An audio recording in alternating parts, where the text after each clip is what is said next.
Hello, my name is Will, And my name is Johnny. and together we are Will and Johnny. Together. Okay. Again, as always. Here we One are. day we're going to get that right. One Honestly, day. one No, day. no, no, no. We should keep it that way because it's designed you to know, be it's designed to be amateur. flawed Definitely. and Flawed. not perfect. Because I heard for the new generation, a very important part is it doesn't need to be perfect. Truth and honesty. It needs to Absolutely. be true and honest. Yeah. Show Here we your go. flaws, of which we have many. And since we are a representation of the new generation, obviously, we follow the same motto, right? Isn't that? I think with me, you're stretching that point a bit too far. I think Okay, everybody here we go. knows how old I am now. No, I'm not sure. I'm not sure. Is this the people will say no? I have never thought. Come on, so let's move on to topic of the day. We wanted to talk about something positive. So Yeah. since we're kind of traveling the world, dealing with so many different things, different customers, different levels of businesses. After last conference, if you think of it, do we think that the F&B industry in Europe, right? Is it getting better, despite all the challenges and despite all the things? Is it getting better? Is there some signs of improvement? Defining better. Yeah. Okay, so let's start top line. Is there more choice, more variety? Is the quality better? Yes, absolutely. Absolutely. I mean, I'm British. I'm very proud of that still. And I have to say that we've got some really amazing, and I'm not just about London-centric, No. we've got some amazing food service offers that have been created, given birth to in the UK, have grown and gone abroad. I'm super proud of that. So and globally, I think the F&B market's gone amazing. I think Europe it has hotspots. It has hotspots. It does. And It does. there's a lag in certain countries. There's a lag between if it's about brand recognition or it's about quality. There is a lag as well in some countries. But no, generally, it's way, way better than it used to be. It is really interesting to see if you look at the data, which apparently doesn't lie. It's really interesting to see there is obviously a significant difference in which countries in which place, right? So because some countries are more dependent on people working from home after COVID, which had a significant impact on traffic and on capture rates.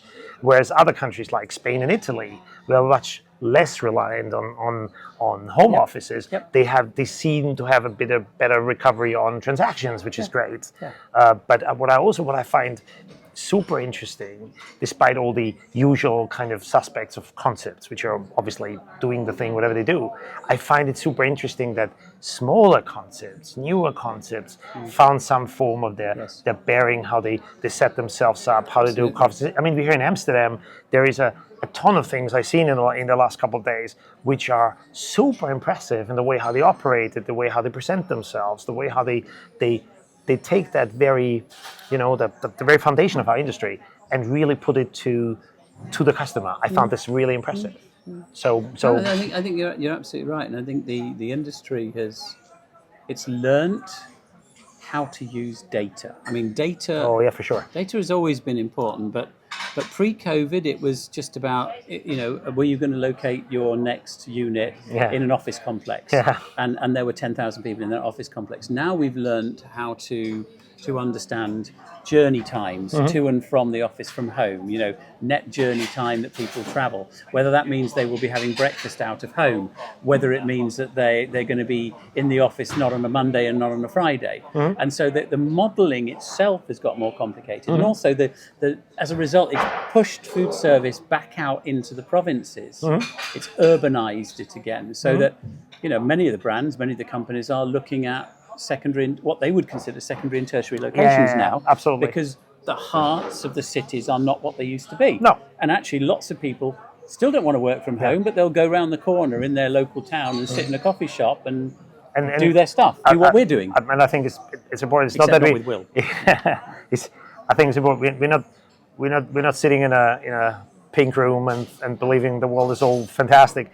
It's the fact that we are tending to look at things which are really bad and which are not doing great. But at the same time, there is signs and kind of directional movement, which seems to support the idea that not all is lost. Although we're still running into challenges, so there's no ignoring that there's challenges in inflation and all the other and whatever, but At the same time, there is refocusing on what the business is about. There is different forms of using data, using technology, using AI, using other things to figure out how do you engage with your customer, how do you get more connection, more insight from your customer so that you deliver what the customer's expecting, right? I mean, the toolkit's massive now. The toolkit is massive. Yes. Use of the toolkit. And we need it. We need it. We need it more than we've ever needed it before because the guest profile has changed, the guest behavior has changed, the guest loyalty has changed. And without those tools, it's getting really, really hard to anticipate and know what we need to do. Fortunately, there's a whole load of smart people, and we met a load when we were in Amsterdam. There's a whole load of smart people out there who are offering digital tech solutions. Unbelievable.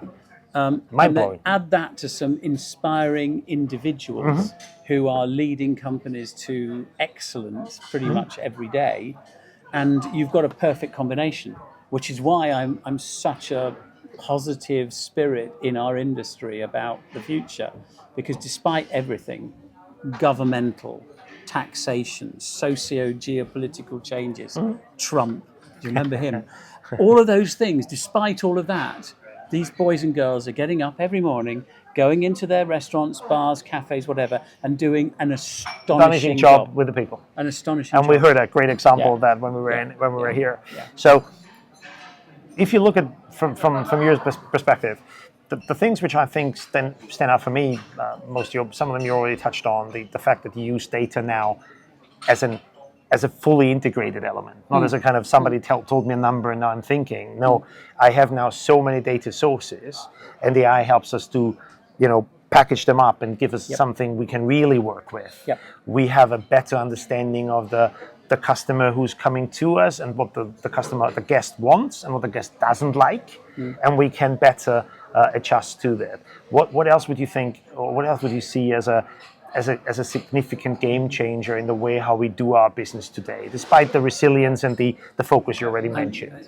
That's fascinating. I mean, for me, number one is the fact that the guest is far more vocal. So forget about data, which is I think it's a continuous stream through the businesses in food and beverage. The difference now is that our guest is absolutely clear about what they want.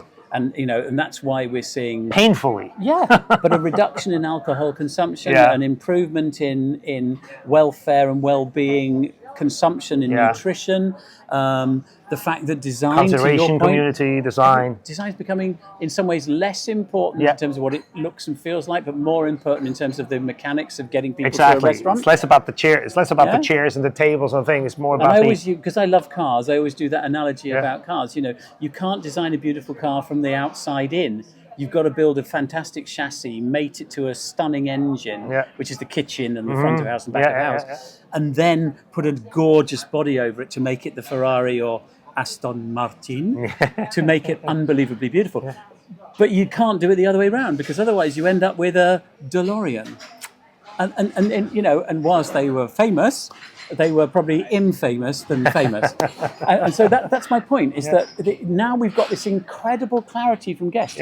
We don't like you. We don't like what you serve. We aren't going to buy it. We think you're overrated. Or worse, we think you're lying about your credentials, which I find fascinating. And I think in extension of what you just said is, and now we have restaurateurs out there which use the data, use the findings, face the feedback, not taking it and putting it on a shelf and say, we don't care, we only read the feedback where people like us because Google reviews said I was great. No, we actually look at it and we work with it. And adapt our services, the time when we deal with customers, the pricing, the way how we set up our menus to what the customer actually really wants, by still following the principles of the industry, which I find amazing. But interestingly, the data that Jochen showed this morning from Sakana, the data says that whilst there is a small amount of growth across Europe, it's actually coming from a smaller number of visits, and it's entirely driven by price rises. So which is let's danger. Not fall into a false sense of security, because especially if you're in a destinational property, which many of you are, it's all about people coming and visiting.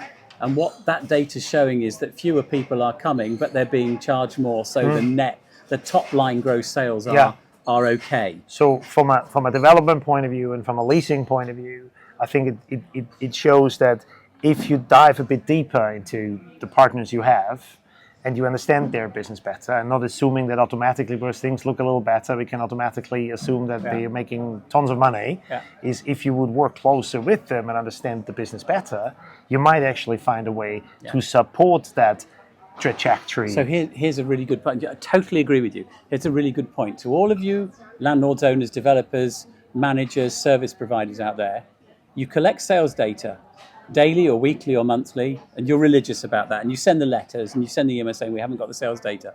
Almost none of you ask, can you also tell us your average transaction value, so you can actually work out how many people that is. But if you did, you would know that most of the sales in most of your shopping and transit destinations are being driven by a smaller number of people every week. And it's only price rises due to inflation that are keeping the gross sales up. And since we are a human being industry, we are dependent on stomachs, not euros. Not euros. We should be worried about that. We genuinely should be worried about that. We need to bring more people back. Volume. We need to bring people back. No, generally, I think that's what we try to get across is the food and beverage scene is alive. There's lots of stuff going on. There's lots of things happening, not just from the usual suspects, from the big ones. There's lots of great stuff is out there. So take the time, look around, surround yourself with people which have a bit of a clue of it. Not saying that it's us too, but in general. Oh, it shouldn't be us too. No, please go for it. But I mean, the point about diagnosis first, then treatment, then recovery. Absolutely. I think if our industry actually gets to understand what's really going on and listens, whether it's to us or whoever, but listens to that, analyzes their own data correctly, then they can start to put in place the treatment necessary to drive the volume. I fully agree. Then it becomes really interesting.